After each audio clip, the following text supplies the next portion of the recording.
नमस्ते बंधुओं, नमस्कार बहनों। आज मैं पुनः कवि के साथ कॉफी में के पटल पर अपने अपने रामगढ़ों की श्रृंखला में प्रस्तुत हूँ एक नई चर्चा के साथ। कल हम बात कर रहे थे प्रभु की, प्रेम की। कल चर्चा में एक जगह मैंने कहा था कि यदि आप प्रभु को प्रेम से पुकारेंगे, आत्मा से पुकारेंगे, तो प्रभु दौड़े चले आएंगे, अपने मित्र की तरह दौड़े आएंगे। मित्र फिर भी देर लगा दे, लेकिन प्रभु उसी क्षण आपके सामने आ जाएंगे जिस क्षण आप उन्हें हृदय से याद करेंगे। तो उसी चर्चा में मैं आगे बता रहा हूँ, कुछ उदाहरण दे रहा हूँ कि कैसे प्रभु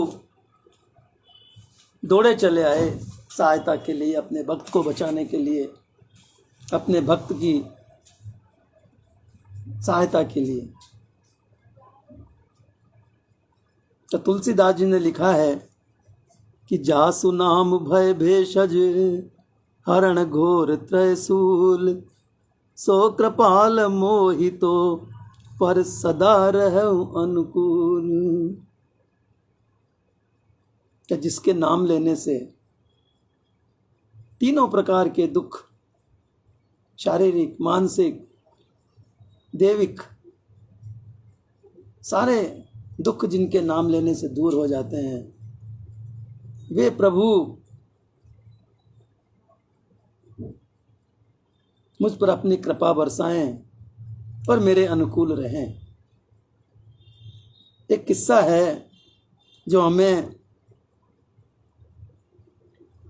कल्याण पुस्तिका में मिलता है,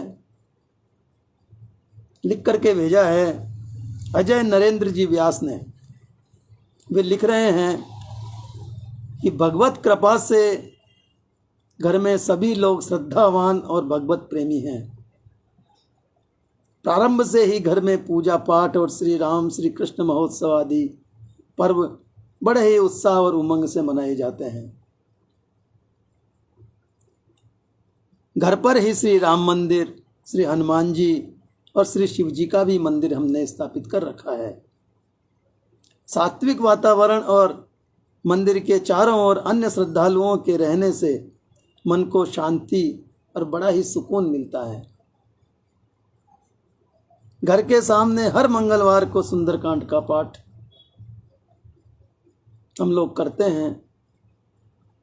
हम सब छोटे भाइयों सहित वहां जाते हैं और दोहे चौपाइयों को सुनकर आनंद में डूब जाते हैं। उस समय हम भाई बहन छोटे ही थे।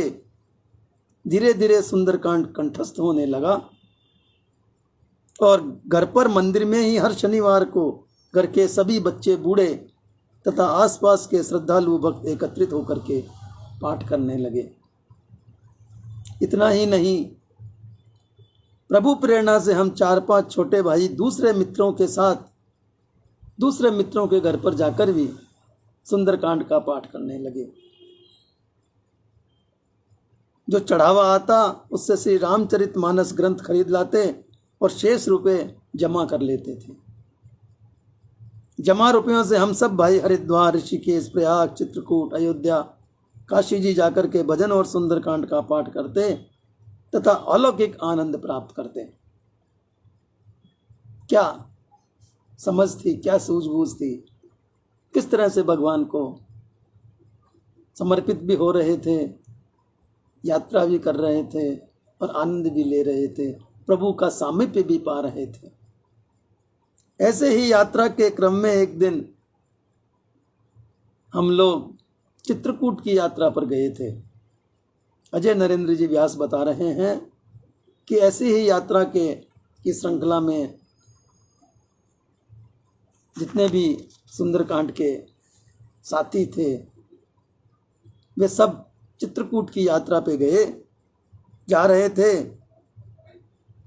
और उन्होंने एक टाटा सुमो किराए पर ले ली थी। रात्रि का समय था कि अचानक ड्राइवर ने गाड़ी रोकी। वे यात्रा की बात स्मरण सुना रहे हैं कि रात्रि के समय में गाड़ी चल रही थी, हम चित्रकूट को जा रहे थे, तो ड्राइवर ने यकायक गाड़ी रोक दी। उस समय हम सब कुछ तो नींद में थे, कुछ जाग रहे थे, यानी कि अर्ध में, लेकिन उस समय भी हम सब लोग निंद्रा में भी प्रभु भजन कर रहे थे, हनुमान चालीसे का पाठ कर रहे थे, प्रभु का स्मरण कर रहे थे। हमने देखा कि गाड़ी एक बड़े नाले के बीच में खड़ी है। मीरा भारती हमारे साथ जुड़ी हैं, आपका बहुत बहुत स्वागत है। राम रतन जी यादव हमारे साथ जुड़े हैं, आपका बहुत बहुत स्वागत है। तो मित्रों, जब वे चित्रकूट यात्रा पर जा रहे थे तो रात्रि काल में जो टाटा सुमो उन्होंने किराए पर ली थी, वो गाड़ी एक नाले के बीच में जाकर के बंद हो गई और उन्होंने क्या देखा कि नाले का पानी जो है धीरे धीरे उस टाटा सुमो से भी ऊपर जाने को तैयार हो रहा है। चारों ओर पानी ही पानी है और वह पानी हमारी गाड़ी के ऊपर तक भी जाने को तैयार हो रहा है। जाने कुछ ही समय बाकी है, वो पानी हमारी गाड़ी को पूरी तरह से डुबो देगा। गाड़ी बंद हो गई थी और हम सभी जोर से भगवान नाम लेने लगे, भगवान को पुकारने लगे, उनको याद करने लगे, उनसे सहायता मांगने लगे। थोड़ी देर तक ये क्रम चलता रहा। इधर ड्राइवर भी गाड़ी को बार बार उस नाले में से निकालने का प्रयास करता रहा।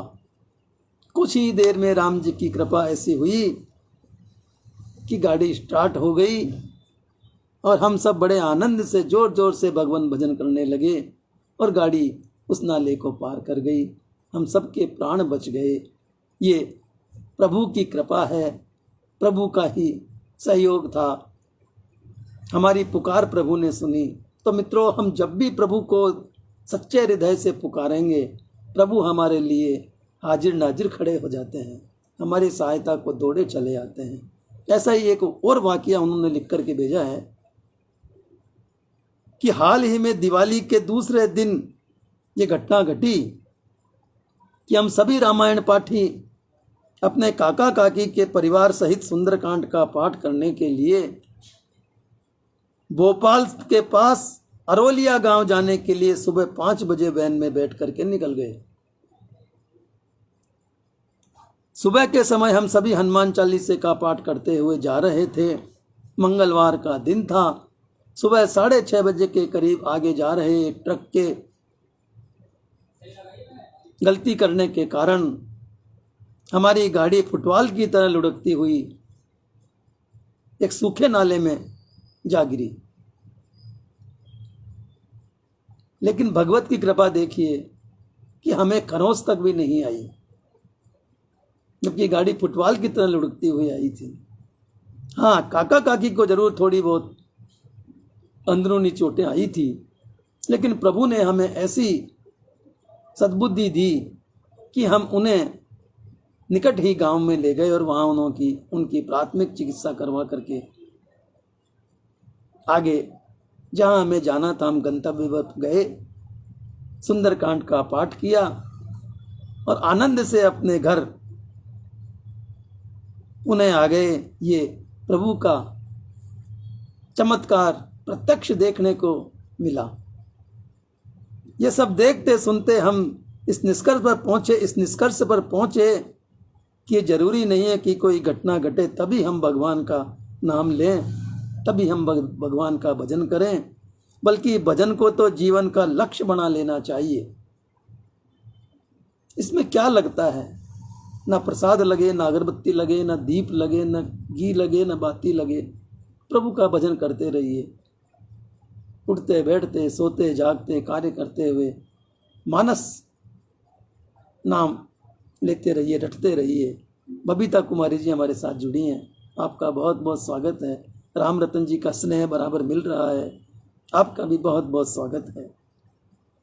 तो ये आवश्यक नहीं है कि हमारे ऊपर मुसीबत आए जब भी हम प्रभु को पुकारें, प्रभु को याद करें। प्रभु को तो हमें हमेशा याद करते रहना चाहिए। हमारा बैंक बैलेंस बनाए रखना चाहिए। प्रभु के भजनों से हमारे बैंक में भजन रूपी, उनका नाम रूपी धन जमा रहना चाहिए, जो हमारे आपातकाल में हमारे काम आए। जीवन का लक्ष्य ये बना लेना चाहिए कि ये जब तक सहज रूप से हम नाम ले सकते हैं, वृद्धावस्था में तो अनेक बीमारियां हमें सता लेंगी, तब दर्द और दुख में ही हमारा मन बट जाएगा। प्रभु का नाम लेना बड़ा दुष्कर हो जाएगा। इसलिए जहाँ तक हो सके अभी से हमें भगवान का नाम लेना प्रारंभ कर देना चाहिए, उनका भजन करना प्रारंभ कर देना चाहिए। प्रभु भजन सबसे बड़ा धन है। समय की कीमत जान करके, विवेक ज्ञान से शरीर की नश्वरता को समझ करके भगवान के चरणों में जितना शीघ्र हो सके हमें प्रीति लगा लेनी चाहिए। कमलेश सक्सेना जी सहज शिवपुरी से हमारे साथ जुड़ी हैं। आपका बहुत बहुत स्वागत है बहन, आपका बहुत बहुत आभार है। तो जितना हो सके प्रभु का भजन करें, काम करते रहिए, काम में कोई रुकावट नहीं आती है। प्रभु का नाम तो हमें मन से लेना है, उसमें जबान भी नहीं चलानी है। मन से मानस भजन करना है, मानस जाप करते रहिए। प्रभु आत्मा में बैठे हैं, वो हमारी आवाज़ वहीं सुनेंगे और वही सच्ची साधना होती है। इसलिए जितनी जल्दी बन पड़े, जैसे भी बन पड़े, अपना रुख भगवान की ओर कर लीजिए। पता नहीं कब ये श्वास हमारा साथ छोड़ दे, पता नहीं कब श्वासें पूरी हो जाए और हमें इस दुनिया से पलायन करना पड़े। क्योंकि मनुष्य शरीर ही ऐसा शरीर है जो भगवान का नाम ले सकता है, भगवान की पूजा कर सकता है, भगवान का दर्शन कर सकता है, कुछ समझ सकता है, परोपकार कर सकता है, दान कर सकता है। मनुष्य जीवन में भी अगर यदि हमने हमारे मोक्ष का द्वार नहीं खोला, उसके लिए प्रयास नहीं किया, तो फिर कब करेंगे, कौन से जीवन में करेंगे। आप दिल्ली से सुन रही हैं, आपका बहुत बहुत शुक्रिया, बहुत बहुत धन्यवाद। आप हमेशा हमारे कार्यक्रम में प्रस्तुत रहती हैं, आपका बहुत बहुत आभार, बहुत बहुत धन्यवाद आपको।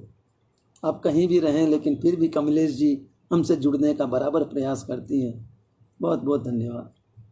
सुमन शर्मा जी भी दिल्ली से जुड़ी हैं हमारे साथ, आपका बहुत बहुत स्वागत है, बहुत बहुत आपका आभार है। तो मित्रों, प्रभु ही सबसे बड़े हमारे मित्र हैं, प्रभु ही हमारे सबसे बड़े वकील हैं, प्रभु ही हमारे माता हैं, प्रभु ही हमारे पिता हैं, प्रभु ही सब कुछ हैं। हमारे सेठ भी प्रभु ही हैं। हमें यदि कोई धन प्राप्ति होती है तो प्रभु के आज्ञा से ही होती है, उनके खजाने में से ही हमें प्राप्ति होती है। ये समझ करके अपने आप को प्रभु को समर्पित कर देना चाहिए। नमस्कार, प्रणाम, शुभ रात्रि। कल फिर मिलेंगे इसी पटल पर, इसी समय। तब तक के लिए शुभ रात्रि, नमस्कार।